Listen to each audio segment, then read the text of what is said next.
Tonight, let's travel to a time when dinner could kill you, comfort didn't exist, and even the king feared the dark. But what about the peasant? What did someone eat who was not a king, nor a warrior, nor a noble? Just another body to feed the earth. Today, you can refuse a dish. Say, I didn't like it. It has too much garlic. It's raw. Back then, that was a luxury. Back then, the word taste didn't exist in the vocabulary of the hungry. Food wasn't flavor. It was survival. It was punishment. It was silence chewed in a hurry before the rats arrived. Close your eyes if you want. Imagine you are sitting by a low fire, the wind cutting like a knife, your stomach growling so loudly it embarrasses you. You hold a shallow bowl between your grimy hands. Inside is a thin, dark green soup with something floating in it that might be a leaf, maybe an insect, maybe both. You chew slowly. You don't know if it was bread or just flour, mold and fear. The taste doesn't matter.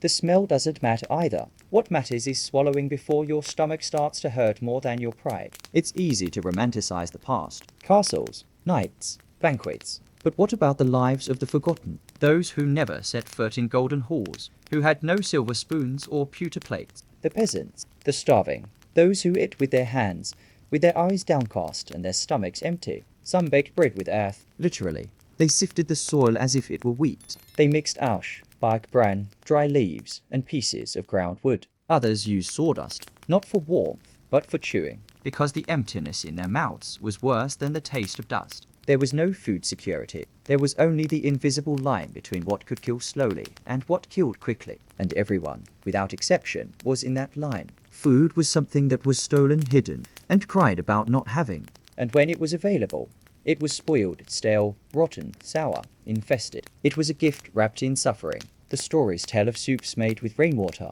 bitter leaves and roots crushed with stones, sour milk, fermented until it turned into a paste, black cheese made from larvae, boiled pig's blood for dessert. Awful, dried feces, not bones. Nothing was wasted, not even that which had already begun to decompose. Children cried not because of the taste, but because the body rejected what the soul accepted. Eating was a ritual of resistance. And vomiting was seen as wasteful. But there was a dark beauty to it all, too. A raw poetry written with crooked teeth and dirty hands. The human ability to turn anything into food. To call a gruel dinner. To turn stale urine into medicine. To believe that a sip of beer brewed from rotten roots was a blessing, not a poison. And that's why today, when complaining about cold food or a bad recipe, it might be good to remember. Remembering those who never had the chance to refuse a dish. Who never knew what choice was. Who ate rats, cats, crows, and even despair itself. Throughout this video, we will open this bowl of the past together.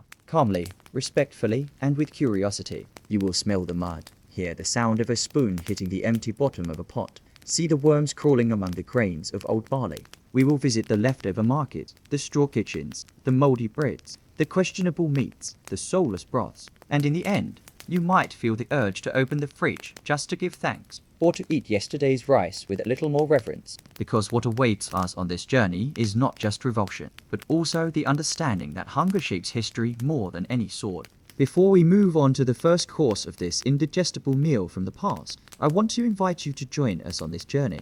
If this type of story awakens in you that mixture of goosebumps, curiosity, and respect for what we once were, subscribe to the channel right now. And tell me in the comment, where are you watching from? Which corner of the world is hearing these forgotten stories? It is always a pleasure to have you here. Get ready. The meal is about to begin. And it will not be easy to digest. Close your eyes for a moment and imagine the hollow sound of teeth breaking against something that resembles bread but is not. There is no smell of yeast, no heat coming from the freshly baked dough. What there is a dry, mouldy crust with the taste of old wood, damp earth and fear. Yes, fear. Because in those days, bread was more than food. It was a thin line between life and death. For the medieval peasant, wheat was a luxury reserved for monastery, the court, or the wealthy who never felt their stomachs sticking to their backs for days. What was left for the common people was the art of invention. When you don't have flour, you create flour. Ground tree bark, fine sawdust, dried leaves turned into powder, sifted earth, mixed with bran with a pinch of resignation, and sometimes ground rat feces along with the barn dust, because everything turned to dough if the stomach growled too loudly. Bread was baked in improvised ovens, on dirty stones, or directly on the coals. The crust hardened so much that the bread could be used as a spoon. a plate, and even a weapon. The bite had to be strategic. Biting too much would break the tooth. Biting too little would make the taste last longer. The dry sound of the bite was the prelude to the internal struggle to swallow what, technically, was saving one's life. In some villages, it was said that the darker the bread, the more suffering it concealed. And there was a type of bread that was even more feared. Wrecked bread. It was not sold or shared. It was baked in secret by desperate mothers who collected the crumbs contaminated by rodents and made flat cakes out of them to give to their children without them knowing where they came from. They said that the taste of the bread was not the problem. The problem was knowing where it came from. The smell of survival bread permeated our hands. It was an odor of ash, of undercooked bread, of humidity and misery. Those who grew up eating this type of dough learned early on that taste was not a luxury to be cultivated. Eating meant swallowing in silence, with the hope of not vomiting later. There was also the ritual of soaking stale bread in dirty water or leftover soup to make it chewy. The hot water softened the crust but released old, hidden odors. The steam brought out everything that time had tried to hide, the accumulated mold, the hint of dried urine from the barns, and the memory that it had been chewed by rats before. Bread was buried in the cold ground to ripen. This did not improve the flavor. It only made it harder to tell what was wrong with it. An experienced farmer learned to spot the mold when it was ready, before the green color showed, but after the white color had spread. Eating it before was impossible. Eating it after was fatal. Still, there was celebration when bread was obtained, no matter how bad it was, because bread meant that, at least for that night, one would not starve. It was shared solemnly, torn with calloused hands, and passed around with the eyes. There was no blessing, but there was silent, almost religious gratitude. The bread was rough, but it was sacred. Today, when you walk past a bakery and smell the aroma of warm bread, you might never imagine that centuries ago, that same smell was unknown to millions. White, fluffy bread with a golden crust was an unthinkable miracle. And perhaps that is why so many people throw away the hard edges, or let bread go stale at home. Because they don't remember. They don't remember the hunger of others. The hunger of those who came before. But the truth is that, in those days, bread was dirt. It was wood. It was misery molded into food. It was the last attempt to pretend there was something to eat. And yet, it was all they had. And do you still complain about stale bread? The pot simmers. The steam is faint, barely visible. There is no aroma of herbs, no scent of garlic, no fat dancing on the surface. Just water. Brown, cloudy water. Floating in it are a few torn leaves, some so wilted they've turned grey. A splinter of root, maybe a bit stalk, drifts in circles like it's lost. Welcome to dinner. This was soup for those who had nothing. It wasn't a meal. It was a suggestion of one. A common recipe, water from the river or the rain barrel, brought to a shaky boil. Toss in whatever bitter greens were left: nettles, dandelion, wild beet, sometimes even tree bark. If luck smiled, there might be a bit of onion skin or a sliver of carrot. But most days, the only seasoning was ash that blew from the fire. The broth had no thickness. It didn't coat the spoon. It barely clung to it. And sometimes, it wasn't alone. Worms, beetles, tiny white larvae floated silently, and no one bothered to remove them. Not out of ignorance. Out of acceptance. You would scoop the soup with a wooden ladle, chipped and stained from years of boiling sorrow. The ladle would hit the bottom of the pot with a hollow knock. That sound echoed through the room. 1 bowl, 7 mouths. A ritual. The children were always served first, but even they knew not to get used to it. The youngest ones often cried not from hunger, but from the taste. The bitterness could cool the tongue. Sometimes it numbed the throat. Old folks whispered that this kind of bitterness came from cursed plants, but it wasn't magic. It was survival. No one dared call it soup out loud. It was the water or the bowl. Sometimes it was nothing at all. Just a silent offering, passed from hand to hand with the weight of resignation. And yet, there was a rhythm to it. The slurp, The coughing after swallowing something too sharp. the silent licking of the rim, the shared glance that asked, "Will there be bread tonight?" The bitter leaves weren't the worst part. It was the aftertaste, like chewing regret, like swallowing the color gray. Once in a while, a traveller might drop by with a pinch of salt or a crumbled bit of cheese. Those were sacred moments. A single chunk of fat dropped into the pot turned it into a feast. The children's eyes would widen. The old ones would whisper prayers. But those moments were rare. Miraculous. More often, someone added dirt by accident, Or on purpose. to thicken, to trick the tongue into believing it had something to hold. There were even songs sung by grandmothers to distract children while they ate. Songs about full bellies and warm oven, stories that existed only in dreams. The children learned to eat while pretending the soup was full of meat and laughter. pretending it didn't sting their lips.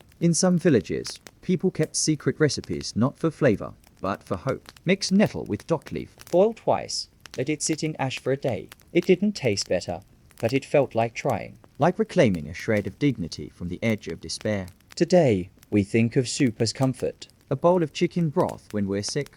A creamy pumpkin blend in autumn. But back then, soup wasn't comfort. It was confrontation. A confrontation with emptiness. With hunger. With the knowledge that tomorrow's pot might be even emptier. And yet, they drank it. They blessed it. They passed it down to their children. Because even bitter leaves were better than silence. It always began with a smell. Not the sharp tang of fresh cheese or the soft sourness of cultured cream, but something far more violent. Something that clung to the skin, crept into the nostril, and refused to leave. A mixture of decay and damp cloth, like spoiled dreams wrung out into a bowl. Cheese, in its pure form, was rarely seen by the medieval poor. The ones made in monasteries or castles were round, smooth, perfumed with herbs. Those were for lords. What remained for peasants were fragments of fragments. The hard rinds discarded from noble tables, the curds forgotten too long, the wheels cracked and blackened with time and air. Rotten cheese was not a choice. It was a slow descent into madness. Some of it crawled. Quite literally. Larvae hatched inside the folds, squirming with life. The people did not remove them. Many believed they added protein. Some claimed the worms helped with digestion. Others simply looked away and chewed with their eyes closed. The texture varied. Sometimes chalky, other times like wet clay. A slice might shatter like stone or collapse like dough. The color shifted with every hour that passed. Pale green turned grey. White became yellow, then brown. Each hue carried a different warning. Sour milk was its constant companion. It was rarely consumed fresh. Most of the time, it sat in jugs, open to the FLIs, until it thickened into a gelatinous mess. It smelled of old wood and regret. Some families used it in porridges. Others drank it directly, not for pleasure, but to silence the belly. Children often gagged. Their first encounters with sour milk became silent rites of passage. 1 sip, and the eyes watered. 2 sips, and the stomach turned. Those who vomited were told to be grateful. There might not be another meal that day. Mothers would sweeten the milk with burnt bread crusts or bitter herbs. It didn't help much, but it gave the illusion of care, of flavor, of something more than just survival. There were tales, whispered at night, of cheese that caused vision, of spoiled curds that sent people wandering into the forest, speaking in tongues, chasing lights that weren't there. No one knew if it was poisoning or something older. The villagers simply called it the cheese madness. And yet, these foods persisted, not out of tradition, but necessity. The body learned to adapt. Tasty but stalled. The nose stopped complaining. Hunger sculpted acceptance like a chisel carved stone.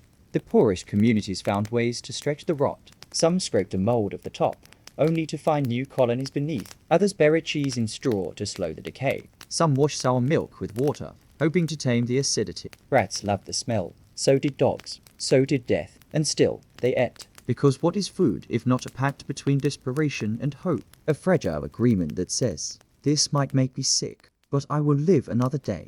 Today, the idea of eating moldy cheese conjures images of gourmet platters and wine pairing. But back then, it was a gamble, a daily risk. A question whispered between bites. Will this be the one that kills me? And still, they swallowed. Not because they were brave, but because they were starving. It was not hunted. It was not slaughtered. It was found, maybe in the woods, maybe by the roadside. A boar, a deer, a cow.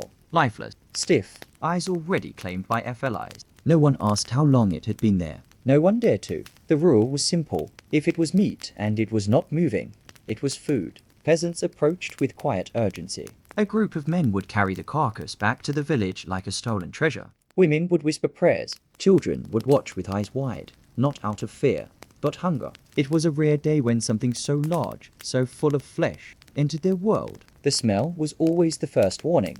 A sharp, sweet rot that clung to hair and fingers. The meat was stiff at first, then soft like overripe fruit. Maggots had already begun their work. No one looked too closely. To look was to hesitate, and hesitation meant hunger. They would bury the meat for a night or two, hoping the cold soil would tame the decay. This ritual had no science, only hope. Some believed the earth could clean it. Others said the smell lessened after a day underground. Whether true or not, it gave them the courage to eat. Before cooking, they sliced off the most visible corruption. Black patches, soft bubbles, green threads of fungus. But the knife could not go deep enough. The sickness had already soaked through. Still, it was seared over fire, seasoned with salt if available, but more often with desperation. The fire smoked thick and black. The fat dripped and hissed, releasing fumes that stung the eyes. People coughed as they cooked. Some cried, not from sorrow, but from the acrid air that wrapped itself around their faces like a punishment. When it was done,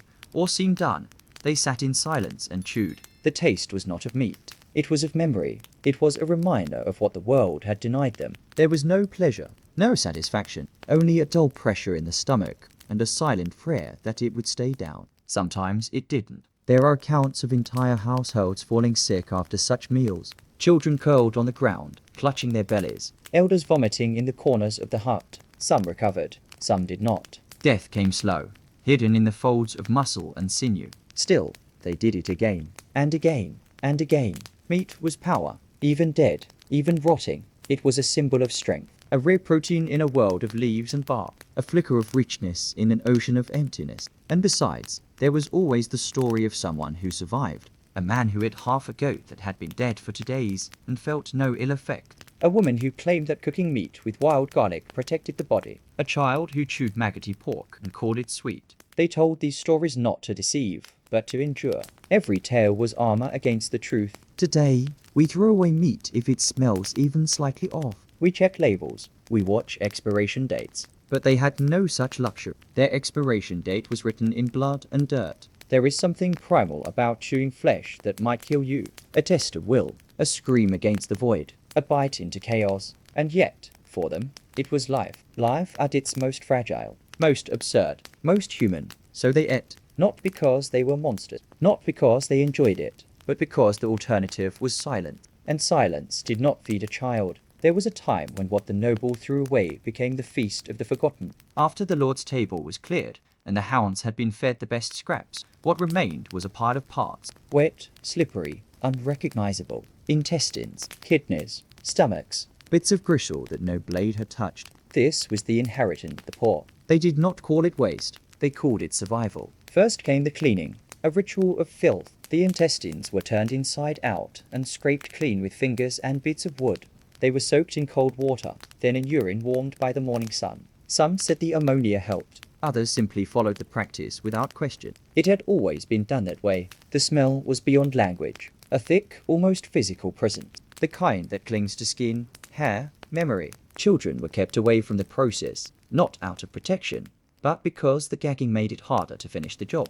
Once cleaned, the organs were boiled until the water turned cloudy and grey. Foam would rise to the surface like ghosts leaned the flesh. The pot hissed, bubbled, and filled the room with a damp fog of salt and sorrow. The texture was always a test. Some pieces chewed like rope. Others burst like blisters. There were no sharp knives, no elegant plating, just fingers pulling apart slippery strands of meat, each bite a mixture of resistance and surrender. They called it belly food, not because it satisfied, but because it reminded the body of its own. Eating an animal's innards was a way of confronting one's place in the world. Nothing above, nothing below, just what was left in the middle. Some communities developed pride around these meals. They created recipes passed down by whispers, dishes made from tongue, from spleen, from the lining of a sheep's stomach. They claimed it was better than meat, richer, deeper. It wasn't, but saying it aloud helped the food go down. Festivals sometimes featured these dishes as centerpiece. Not in celebration, but in defiance. A pot of boiling guts became a banner of resistance.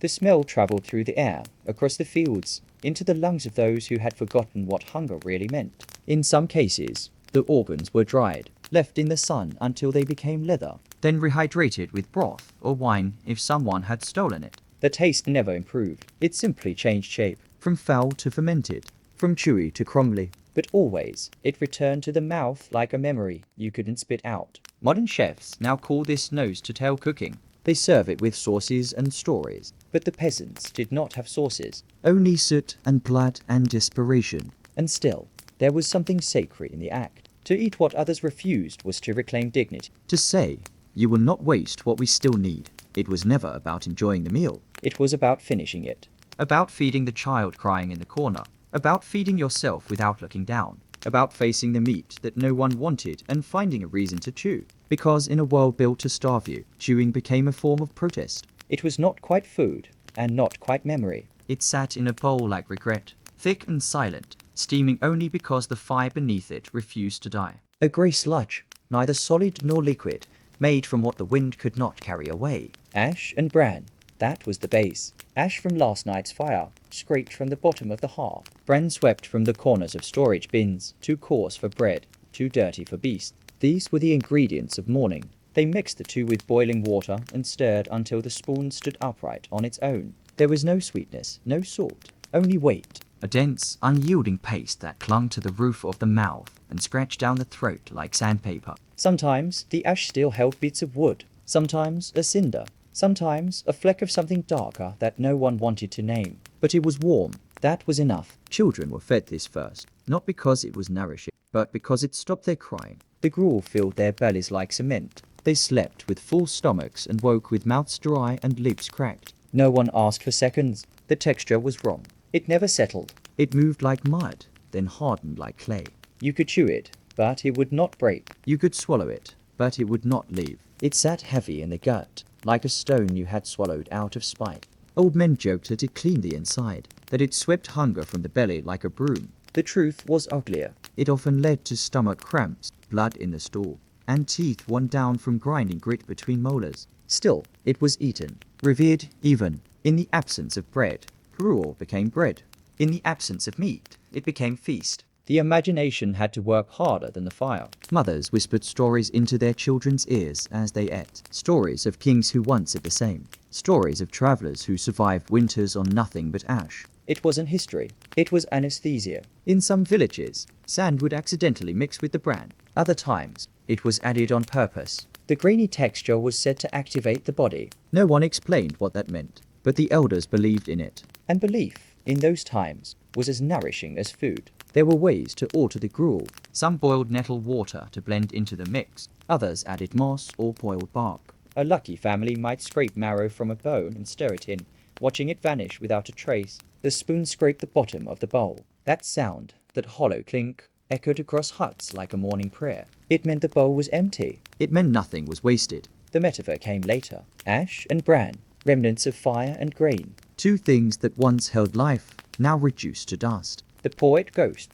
They swallowed smoke and memory. They fed their bodies with absence. And in doing so, they kept going. Because sometimes, the only thing stronger than hunger is the will to pretend you are not hungry. They drank not to celebrate, not to toast, not to relax. They drank to forget the flavor of the day, to wash down the grit of bark, the mold of cheese, the texture of death warmed over. What filled their cups was not wine, not as we know it. It was vinegar dressed as hope, a liquid once alive, now rotting in slow motion. Fermented in clay jars left open to insects and smoke. The scent was sharp, almost violent, like a slap to the tongue before the first sip. Peasant wine was the last gasp of spoiled grapes, pressed with dirty feet, stored in barrels that leaked, seasoned by rats that chewed the corks. The sourness was not a note, it was the melody. Astringent, bitter, fermented too long or not enough. But it was liquid. It was warm. It dulled the ache. Sometimes dried berries were soaked in water and left in the sun.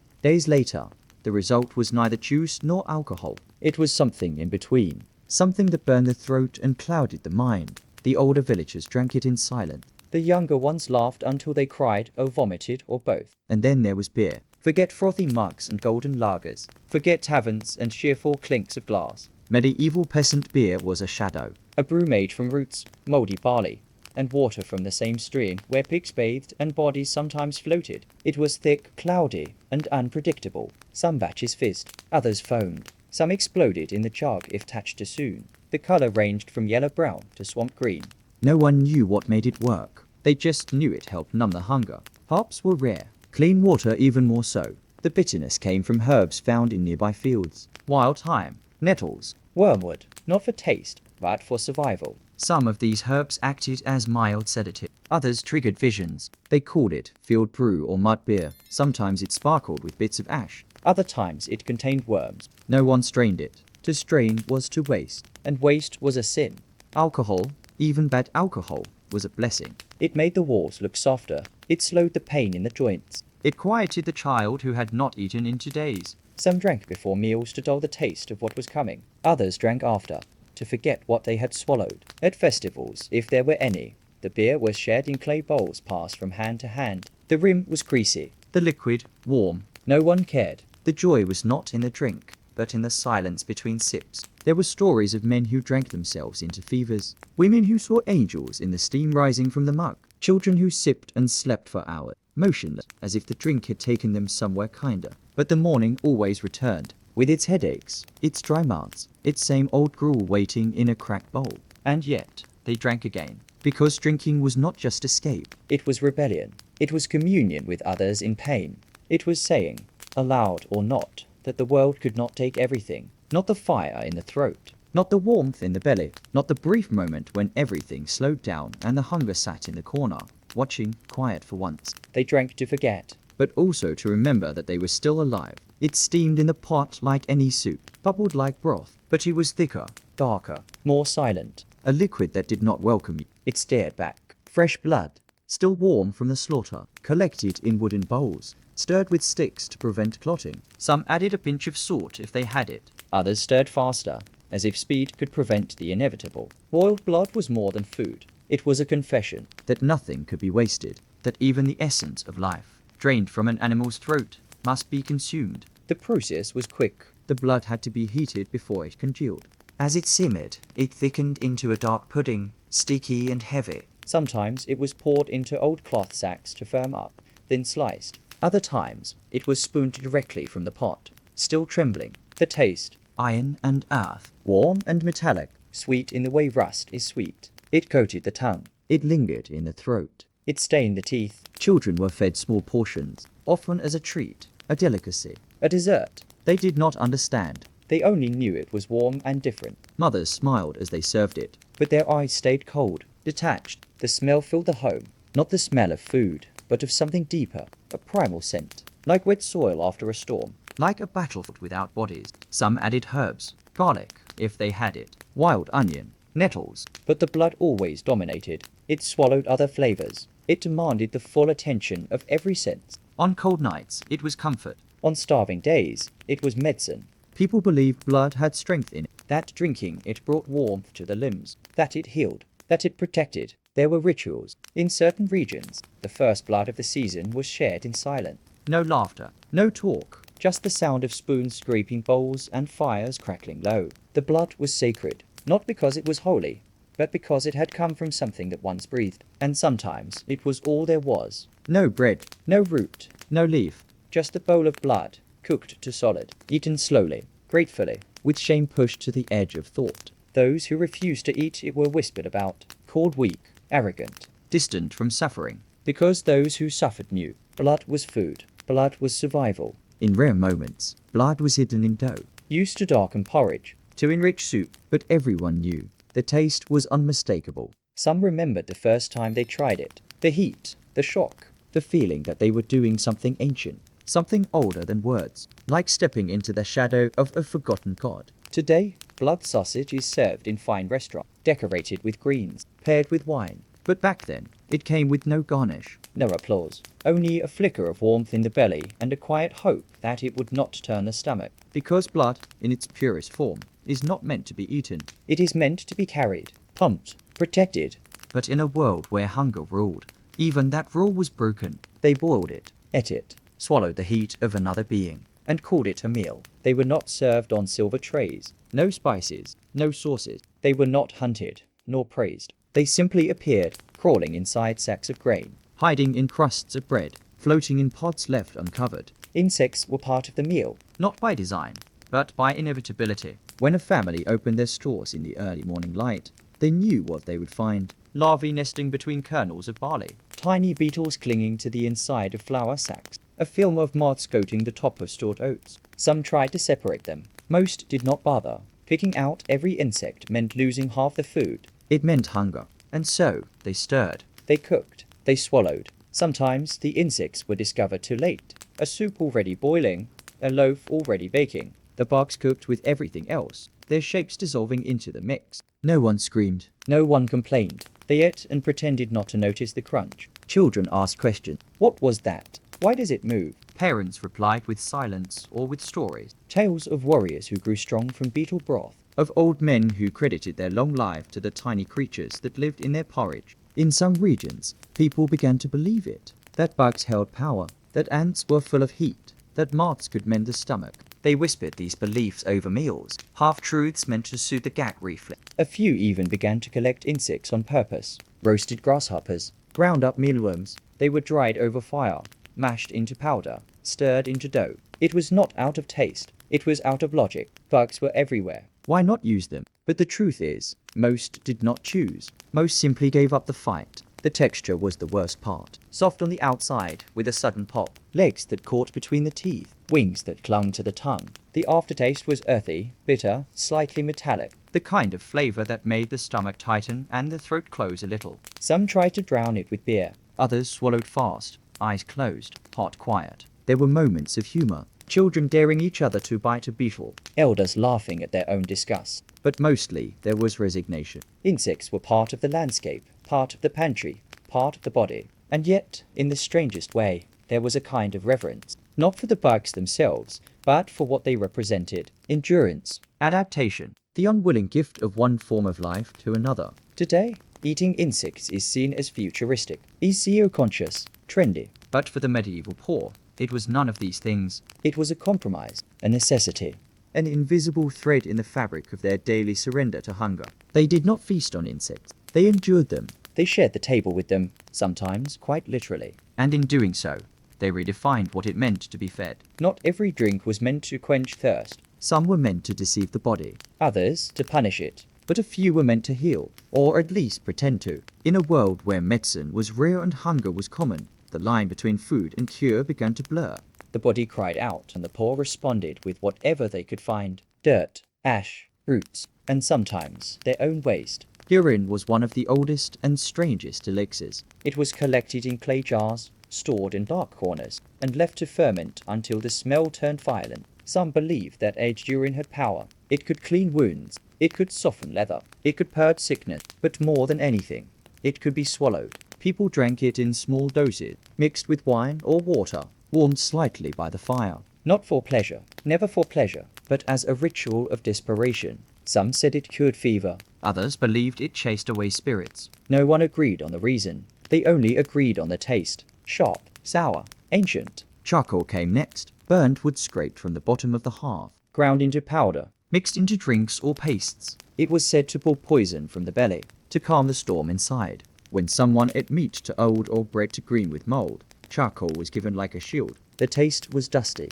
The texture dry and ghostly. It left black streaks on lips and fingers. Children cried when forced to take it. Adults did not. Adults understood. Some potions combined both. A few drops of stale urine stirred with charcoal in sour wine. The mixture foamed slightly. It was taken quickly, followed by silence. No one spoke after swallowing. They just waited. For relief. For sickness. For nothing. Other remedies included crushed bones, powdered stone, spider webs soaked in milk, and boiled bark peeled from ancient trees. The line between cure and curse was thin, often invisible. There were chants spoken as the mixture prepared. Old words inherited from ancestors who knew the forest better than the church. A hum in the throat. A prayer in the hand. A plea that whatever was about to be consumed would not make things worse. Some remedies did heal, or seemed to. When a fever broke or pain faded, the potion was praised, its recipe remembered, passed on, written in charcoal on the inside of heart walls. But many did not work. And still, they were repeated. Because repetition is a kind of hope. These drinks were not rare. They were common. They lived in every village, in every cupboard, in every story told at dusk. Not as horror tales, but as instruction. This is how you survive. This is how you stay alive when nothing wants you to. Today, we sterilize.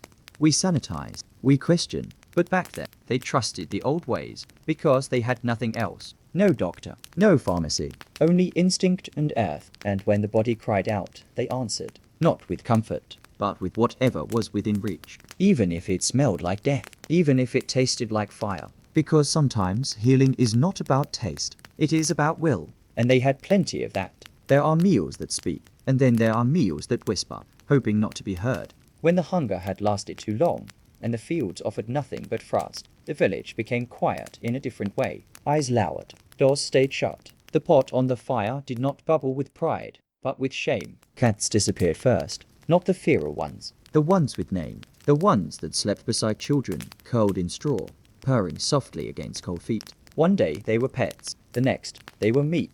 Skinned in silence, boiled until the bones loosened. Their broth was thin and oily, their flesh pale and stringy. No one talked about the flavor. No one ever asked where the cat had gone. Then came the dogs, stronger, larger, loyal to the end. They trusted the hand that fed them, even as that hand began to tremble with the knife. Some were old and sick, others were young. It did not matter. What mattered was the pot. What mattered was the child crying from hunger. People added strong herbs to mask the spell. Onions, if they had them. Garlic scraped from the walls of storage hut. They made thick stews. The bones were buried deep, and afterward, the house remained quiet for days. The crows were the last. They were hard to catch, clever, suspicious. But when they fell, they were plucked quickly. Their black feathers burned in fire. Their meat was dark and tough. The taste lingered, metallic and sharp. Some believed eating crow brought vision. Others said it brought madness. But when the stomach screamed louder superstition, even the crow became sacred. The shame was not in the act. It was in the silence that followed.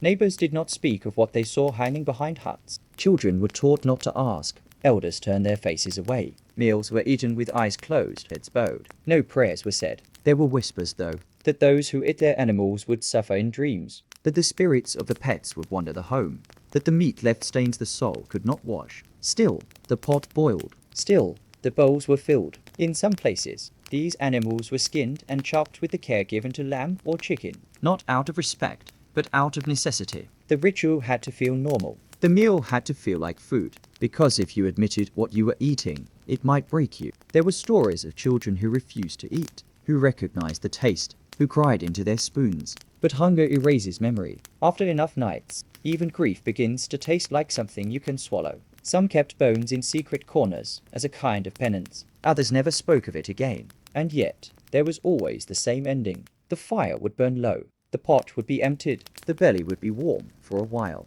And the night would return. Outside, the wind would carry no howls. No wings flapping from trees. Only silence. And inside, the people slept. Not because they were comforted, but because they had survived another day. It looked like any other loaf. Rough, dark, dusted with flour, slightly cracked on the top, pulled from the oven with calloused hands, sliced with the same knife used for wood and roots, passed around the table like a small miracle. Warm bread, a rare gift. But that day, it was poison. The killer was invisible. Hidden deep in the grain.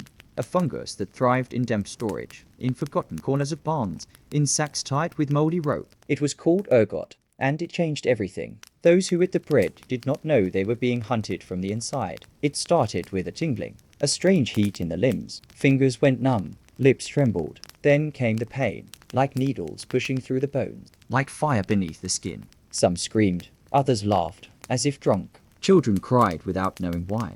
And then the vision. Faces in the smoke. Voices from the rafters. Walls breathing. Shadows dancing across the floor. People saw angels. Others saw demons. A few saw nothing, because their eyes rolled back and never returned. This was not myth. It was called St. Anthony's fire, and it burned without flame. Villages fell silent. Families vanished. Bread was blamed, then forgotten, then baked again. Not every loaf carried the curse. That was part of the terror. One meal was safe.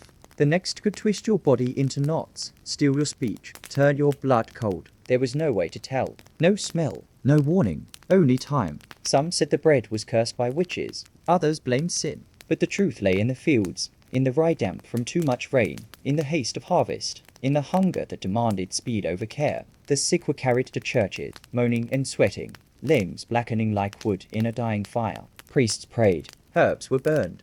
But most treatments failed. Some survivors lost fingers. Others lost their minds. And still, people kept eating. Because hunger is stronger than memory. Because bread is sacred. Because when the belly cries out, the brain becomes quiet. In some places, people began to test the dough. A drop of wine mixed with flour. A bite given to a stray animal. But time was short. The bread had to be made. And so, they hoped. Mothers tore off crusts and gave them to their children. Fathers at last, watching carefully, their own mouths filled with fear. Grandparents whispered old rhymes that were supposed to protect the soul if the body failed. The irony was cruel. Bread had always been life. Now it had become a gamble. Today, we measure flour by the gram. We seal it in paper, mark the date. But back then, flour came with risk. Every loaf was a prayer, every meal a question. And the answer came slowly. A burning in the legs, a scream in the night, a stillness that would not break. And yet, the next day, they baked again. Because what else was there to do? The smell reached you before the crowd did. A thick fog of sour fruit,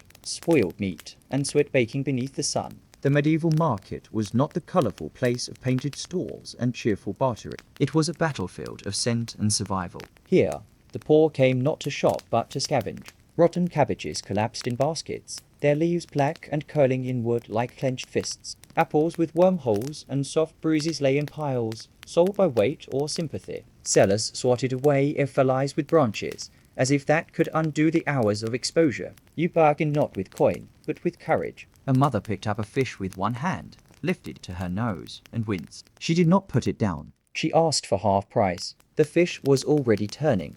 Its skin slipped under her fingers, but it would fill the pot if boiled long enough. Children darted through the stalls with baskets in hand, their eyes trained to spot what others ignored. A half loaf of bread with green threads of mould, a handful of beans beginning to soften, an onion that still had one good layer left. Every item had a smell, and every smell told a story. This carrot was found under a cart. That egg had cracked 2 days ago, but had not yet leaked. The chicken looked fine if you turned it to one side. The cabbage screamed when touched, not with sound, but with the sting in the nose. Vendors had no shame. They knew their market. They piled spoiled goods high and lowered their voices. Everything was negotiable. Everything could be redeemed if you were desperate enough. 1 copper coin could buy a basket of misery. And still, people came. Some markets had sections known by names whispered in corners. The back tables, the forgotten crates. Places where food was not sold, but offered like a dare. You could find meat so dark it shimmered. Milk that moved on its own. Cheese that collapsed when touched. It was not a question of trust. No one trusted anything. It was a question of necessity. Mothers brought handkerchiefs soaked in vinegar to cover their noses. Fathers chewed herbs while they walked. Some carried stones in their mouths to keep from gagging. The rituals were quiet. Tap the tomato. Turn the potato. Smell once, not twice.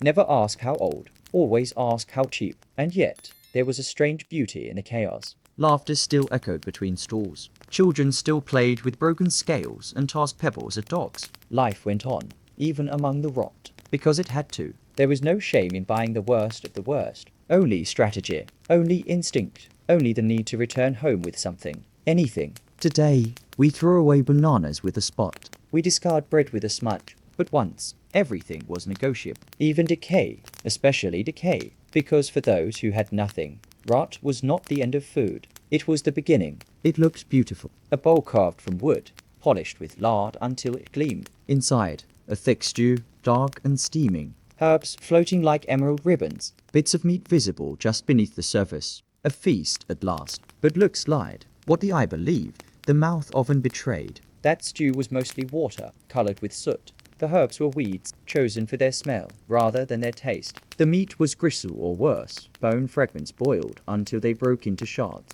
This was not a meal. It was a performance. The medieval poor became masters of illusion. If you could not fill the belly, you could distract the mind. If the food could not nourish, it could still impress. Appearances became a shield against despair. Ash was stirred into soups to deepen their colour. Burnt onions were rubbed on the edges of bowls to give the illusion of richness. Empty bones were added for shape, not flavour. A single drop of fat, placed carefully, could reflect light like gold. Presentation became survival. When visitors came, even if they were only neighbours, families arranged their table carefully. Bowls set with care. Steam released at just the right time.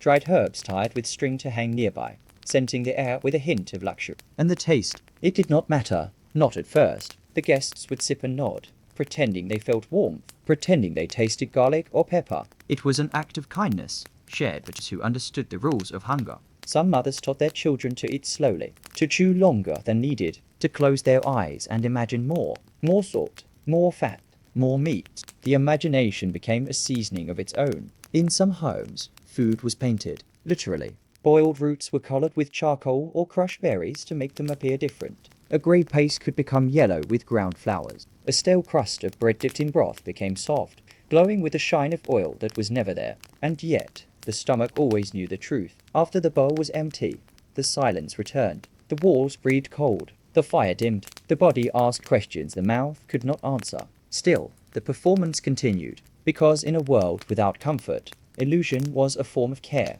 A lie told with love. A kindness dressed as flavour. And sometimes that was enough. Even today, the habit remains. We garnish, we plate, we post pictures, But in those times, it was not vanity. It was dignity. The food may have been hollow, but the effort was full. They ate with their eyes first, and then they prayed that their stomachs would not betray the fantasy. The bowl is empty now. The fire has died down to glowing embers. The pot has been scraped clean, every drop consumed, every crumb gathered from the edge of the table and pinched between fingers. The meal is over, but the hunger remains, not the sharp, stabbing hunger of emptiness, Not the roaring kind that bends the body in two. This is something else. A quiet ache, a hollow fullness, the kind of feeling that makes the ribs hum when you lie down, the kind that keeps your eyes open in the... They called it fullness out of politeness. But it was not. Sometimes, after eating, the pain began, A low twist in the gut. a pressure behind the ribs. The body confused, unsure whether to be grateful or alarmed. The food was never clean. Often it was rotten, infested, fermenting from the inside out. And still, it was swallowed. Because what else could be done? In the silence that followed the meal, there were no conversation, No laughter. just the sound of the wind pressing against thatched walls, a cough in a corner, the slow breathing of children curled on the floor, and the stomach, Still speaking, still asking. The lucky ones slept, curled under threadbare blanket, their dreams haunted not by ghosts, but by smells. the memory of real food, The phantom of warmth. a loaf of bread that never turned to stone, a roasted bird that didn't rot in your hands. Others lay awake, listening to their own bodies digest misery. Sometimes the food rebelled, nausea, Diarrhea. Fever. sometimes worse. The same meal that gave life could also steal it. The same stew that calmed a child could kill a weaker elder by morning. There were no doctors to call, No medicine to take. only silence. A silence filled with questions no one could ask aloud. Would tomorrow bring food? Would it be better or worse? Would the market offer meat or only bones? Would the baker still have flour? Would the gods show mercy? And yet, in that silence, something survived. Not hope, Not always. but defiance. The refusal to let hunger have the final word. They had eaten. They had tasted bitterness and dirt, blood and mold. They had filled their bellies with ghosts. And still, they lived. That alone was a kind of victory. And as the moon climbed above the smoke-dark sky, the village exhaled. One more day, one more meal. One more chance to face the unspeakable and walk through it with heads unbowed. If you close your eyes now, you might hear them. The echo of spoons against wooden bowls. The quiet chewing. The breath held in between bites. Not just hunger, But history. and maybe gratitude. For your kitchen, your clean water, your bread that bends but does not break. Your right to choose what you eat. Your right to say no. And if this story made your stomach twist, or your heart ache, or your skin crawl, then good. It means you have not forgotten how to feel. And that, too, is a kind of nourishment.